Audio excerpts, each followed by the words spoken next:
IDTV మన ఉనికి మన వాణి.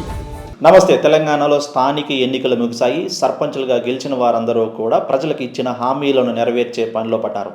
ఈ క్రమంలోనే లేమూరు గ్రామ సర్పంచ్గా పోటీ చేసి విజయాన్ని సొంతం చేసుకున్న ఎలుక మేఘనాదిరెడ్డి మహేశ్వరం నియోజకవర్గం కందుకూరు మండల కేంద్రం లేమూరు గ్రామాన్ని అభివృద్ధి పదంలో నడిపిస్తాను, గ్రామ సర్పంచ్గా నన్ను ఎంచుకున్న ప్రజలందరికీ ధన్యవాదాలు తెలుపుతున్నానంటూ ఎలుక మేఘనాదిరెడ్డి ప్రజలందరికీ కూడా కృతజ్ఞతలు తెలిపారు. ఈ సందర్భంగా ఆయన మాట్లాడుతూ గ్రామాన్ని అన్ని రంగాల్లో అభివృద్ధి చేస్తాను, ఇప్పటి వరకు ఉన్న సమస్యలు అలాగే పెండింగ్లో ఉన్న పనులన్నిటినీ కూడా ప్రభుత్వంతో మాట్లాడుకొని తక్షణమే వాటన్నిటినీ కూడా పూర్తి చేస్తానంటూ కూడా ప్రజలకు ఇచ్చిన ప్రతి హామీని నెరవేరుస్తానంటూ ముఖ్యంగా మహిళా ఓటర్లకు తమ గ్రామంలో ఉన్న మహిళలందరికీ కూడా ప్రత్యేక ధన్యవాదాలు తెలిపారు. గ్రామంలో ప్రతి ఒక్క ఓటర్కి కూడా ఇంటింటికి వెళ్ళి కృతజ్ఞతలు తెలిపారు. తనను సర్పంచ్గా గెలిపించినందుకు ధన్యవాదాలు తెలుపుతూ గ్రామానికి కావాల్సినటువంటి అన్ని పనులను సకాలంలో నేను మీకు ఏవైతే హామీలు ఇచ్చానో వాటిన్నిటిని సక్రమంగా సకాలంలో పూర్తి చేసి మన గ్రామాన్ని తెలంగాణలోనే ఆదర్శవంత గ్రామంగా తీర్చిదిద్దాలంటున్నా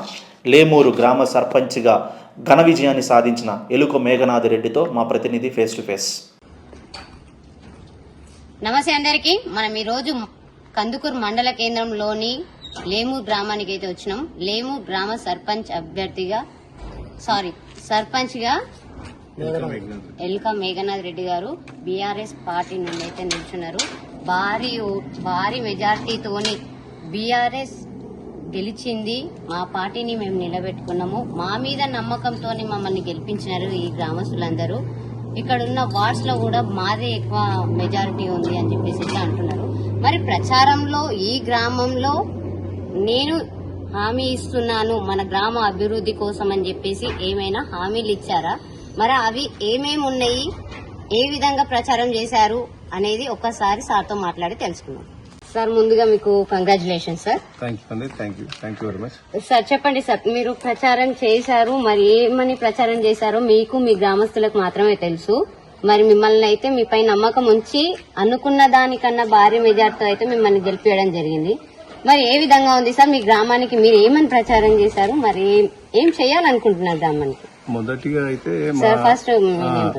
అయితే మా గ్రామ ప్రజలకు ప్రతి ఒక్కరు కూడా ప్రత్యేకంగా ధన్యవాదాలు, నమస్కారాలు. ఎందుకంటే నన్ను ఇంత మంచి ఆదరణ చూపి మంచి మెజార్టీ ఇచ్చి గెలిపించినందుకు కూడా మంచిగా ఆదరించారు. వాళ్ళ సమస్యలు ఏంటో చెప్పారు, గతంలో జరిగిన అభివృద్ధి గురించి చెప్పారు, మాకు ఉన్న ఎమ్మెల్యే గారు సహకారాలు చెప్పారు. మంచి అభివృద్ధి ఉంది కనుకనే నా ప్రజలు నన్ను దీవించాలని నేను అనుకుంటున్నా. ఇంకా మెజార్టీ నేను ఎక్స్పెక్ట్ చేసింది 800 వరకు ఎక్స్పెక్ట్ చేసిన. సరే, కొన్ని పార్టీల అంటే అందరు చేసిన ప్రభావాల వల్ల కూడా కొంచెం తగ్గింది.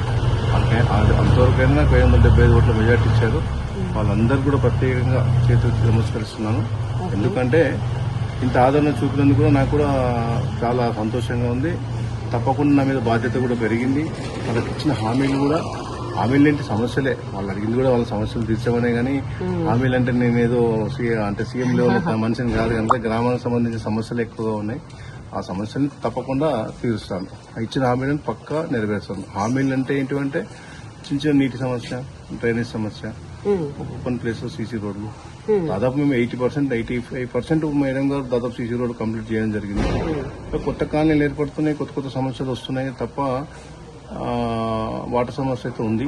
ఒక వాటర్ లెవెల్ ట్యాంక్స్ కూడా పాత ట్యాంక్స్ అని, అంటే గ్రామ జనాభాకు తగ్గట్టుగా ట్యాంక్స్ లేవు, వాటర్ ట్యాంక్స్. ఆ వాటర్ ట్యాంక్స్ కొంచెం పాతది ఒకటి ఉంది, డిస్మెంటల్ చేసి దాన్ని యూజ్ చేసలేదు. అది డిస్మెంటల్ చేసి కొత్త ట్యాంకు నిర్మించుకోవాలి. గ్రామానికి తగ్గట్టుగా వాటర్ ట్యాంక్స్ లేవు, అదొకటి మేజర్ సమస్య. దాన్ని మేము మేడం గారి దృష్టికి తీసుకెళ్లి, అంటే ఇప్పుడున్న ప్రభుత్వం దృష్టికి తీసుకెళ్లి పరిష్కరిస్తాం. తప్పకుండా వాళ్ళ సమస్యలు అయితే తీరుస్తాం. ఓకే సార్, మేము ఇంత ముందుకు మా సర్వేలో అయితే ఎక్కువగా వాటర్ అంటే డ్రైనేజ్ వాటర్ ఒక దగ్గర ఫామ్ అవుతుంది, దాని ప్రాబ్లం అంటే దాని ఎఫెక్ట్ కొంచెం ఉంది అని చెప్పేసి అంటున్నారు. మరి దాని గురించి మీరేమైనా? ఇప్పుడు డ్రైనేజ్ సమస్య అంటే సరే, అది కూడా కొంచెం పాత ఓల్డ్ పైప్ లైన్ 6 ఇంచుల పైప్స్ వేసి అనమాట. అంటే ఓల్డ్ విలేజ్ లో లాస్ట్ 25 years కింద వేసిన లైన్స్ ఉన్నాయి. అవి కొంచెం కొలాప్స్ అయినాయి. ఆ కొలాప్స్ అయిన వాటిని కూడా కొంచెం పరిష్కారం చేసుకుని కొన్ని పాత సీసీ రోడ్లు ఉన్నాయి, అవి కూడా 25 years బ్యాక్ వేసినాయి. కొంచెం డిస్మెంటల్ చేసుకుని పైప్ లైన్ చేంజ్ చేసుకునే పరిస్థితి వచ్చింది. తప్పకుండా చేస్తాం ఆ సమస్యను అయితే. ఓకే సార్, మరి మీ గ్రామస్తులకి మా ఛానల్ తరఫున అండి మిమ్మల్ని భారీ మెజార్టీతో మీరు ఊహించిన దానికన్నా ఎక్కువగా మెజార్టీతో గెలిపించినారు కదా, మరి మా ఛానల్ తరఫున మీ గ్రామస్తులకు చెప్పేది ఏమైనా? తప్పకుండా అండి, తప్పకుండా వాళ్ళందరూ కూడా ప్రత్యేకంగా ధన్యవాదాలు నమస్కారాలు చేస్తుంటే మా విలేజ్ అంత వరకు. ఎందుకంటే వాళ్ళ ఆదరణ అంటే మా కార్యకర్తలు కానీ వాళ్ళ ఆదరణ కానీ చాలా గొప్పది. మహిళలు మాత్రం చాలా పెద్ద ఎత్తున అంటే నేను దీనికి కూడా కారణం ఏంటంటే 2014లో నేను ఎంపీటీసీగా పోయాను. అదొక ప్రజల్లో 2006లో కూడా సర్పంచ్గా పోటీ చేసి ఓడిపోయాను. అంటే 25 ఏళ్ళ గ్రామంలో ఉండి పనిచేస్తున్నాను. ఓడిపోయినా సరే ఒక వ్యక్తిగా పనిచేస్తున్నాను, పార్టీలకు అతీతంగా పనిచేస్తున్నాను, మంచి వ్యక్తి అనే పేరు తెచ్చుకున్నాను. ఆ వర్కే నన్ను ఈరోజు నా గుడ్ విల్లే నన్ను కాపాడింది. అంటే మేడం గారు చేసిన డెవలప్మెంట్స్ కూడా ఏ సమస్య ఉన్నా కానీ మేడం దగ్గర తీసుకుపోవడం, కొంచెం మేడంతో కొంచెం సన్నిహితంగా ఉండి అన్నింటినీ పాత సమస్యలను పరిష్కరించడం జరిగింది. అవన్నిటిని కూడా కాపాడినాను. Okay sir, thank you. Thank you అండి.